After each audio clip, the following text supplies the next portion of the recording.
Hey, what's going on? It's Coach Donald here from GHP. Want to talk to you about what does it mean to have healthy knees and how can we get our knees to be healthy? Part of what having healthy knees is your knees having a high load tolerance. Now, what is a load tolerance? Like, what does that mean? So being able to have a high load tolerance means that you're less likely to get hurt. You're going to be able to not have so many discomforts in the knee, as well as you're going to be able to perform better in sports and just, life, standing up out of the car like I'm going to have to soon.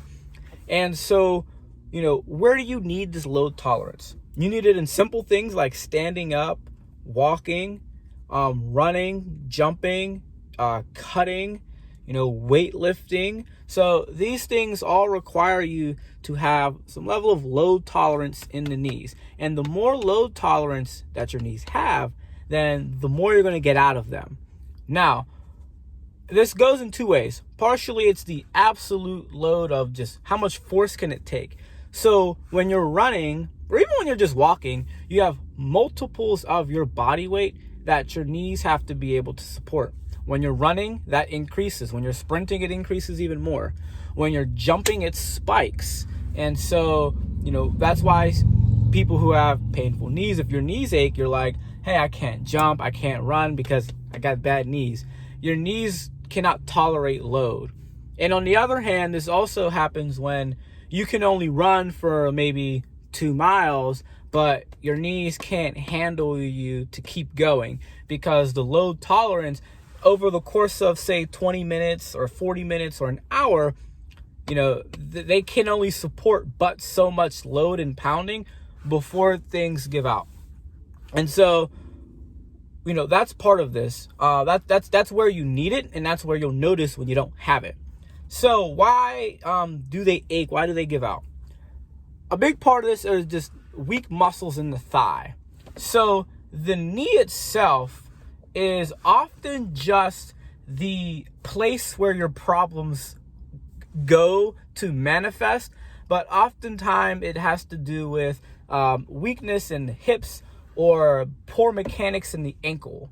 And so if you have really stiff ankles, or if you move on the wrong part of your foot, or the muscles in your thigh are weak, then that's going to often lead to problems here. So you're going to feel the problem here because of something that happened up the chain or down the chain.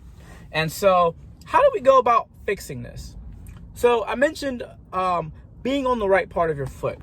Well, especially when it comes to athletics and sport, we want to be on the correct arches of our foot. And so I like to, in the gym, draw on feet. And so this part right here is our transverse arch. And so we want, on this ball of your foot, as people often call it, to be able to put pressure here, because this allows you to absorb the shock up the chain better. When you see people who run on their heel or really flat, that's not optimal for being able to absorb the shock. Think about like on a bicycle, how you have those shock absorbers. Being able to get on this part of that foot maximizes that. When you're cutting and things like that, you want that pressure and the force to be able to come off of here.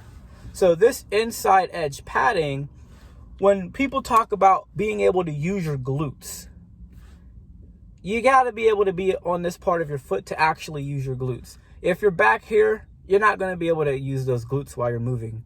So you want to be able to get up here, especially at the push off.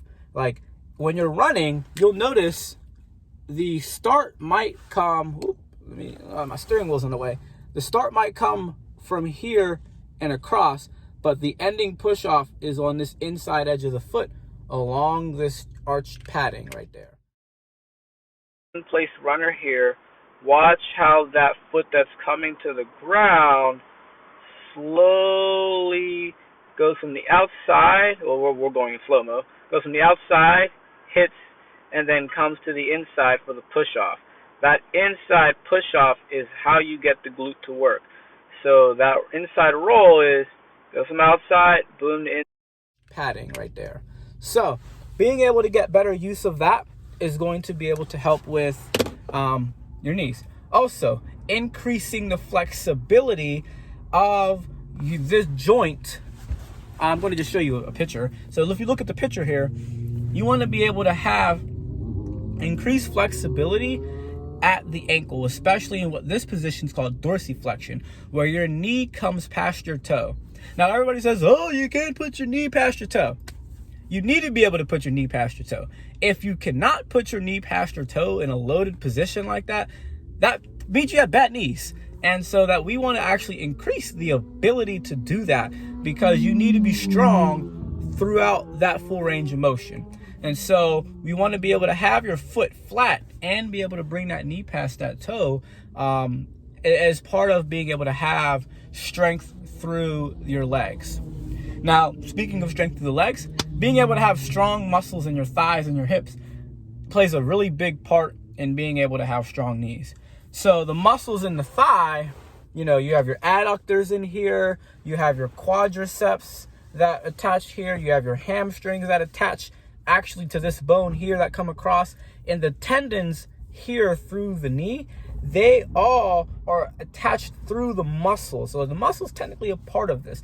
The tendons all flow basically through your body, but the stronger that these muscles are in your thigh, then the stronger these tendons are going to be and the more stability they're going to have. So when we think about like our quad tendon or our patellar tendon here, being able to have good strength and stability here, is going to help you whether you're dealing with or trying to prevent patellar tendonitis, or you are a teenager, or you have a teenager who's dealing with like Osgood slaughter. Being able to have good strength there is going to be of benefit. And in the glutes, it was dealing with the IT band on the outside of the thigh. So being able to be strong is going to help you a lot. Also, having flexibility in the legs. So the more range of motion that you have in your hips, knees, and ankles, then the better off you're going to be. The more degrees of freedom and movement that you have. If you're only strong in one spot and you're only flexible in one spot, but you find yourself in a different position, then you're vulnerable. So you need to be strong throughout all ranges of motion. You need to be flexible to even have those ranges of motion to be strong in. And then, one other thing, as you get healthier, jumping. So jumping is a way to train the load tolerance. And so you can do there's a whole myriad of jumps that vary from intensity, like small jump rope type of jumps on two legs to, jumping on one leg over the course of 20, 30 yards.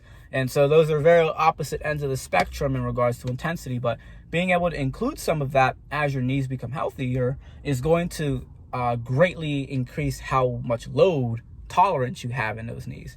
And then also when it comes to athletes and running and cutting and jumping, practicing good mechanics. And so that goes into, being able to do the movements right, having, video supervision, outside supervision, especially if you just video yourself, and being able to move well. If you can get your foot, knee, and hip in the right position as you move, it's going to help you out. You can do that with drills that are like just cone drills that are very static. You can work on the basics of cutting, which can involve you just jogging and cutting back, to even getting into more dynamic situations to where now you're putting yourself in a game-like environment and forcing yourself to react and being able to make the automatic best decision, not only just for the drill, but in putting your body in the best position to move. So hope that gives you some insight on how do you get healthier knees so that you have a higher load tolerance, which is going to help you perform better and, stay out of the trainer's room or the physical therapist or the doctor's room. Peace out. Let me know if you have any questions. Leave a comment below. Share this with somebody who you think has bad knees or needs help with being able to do this.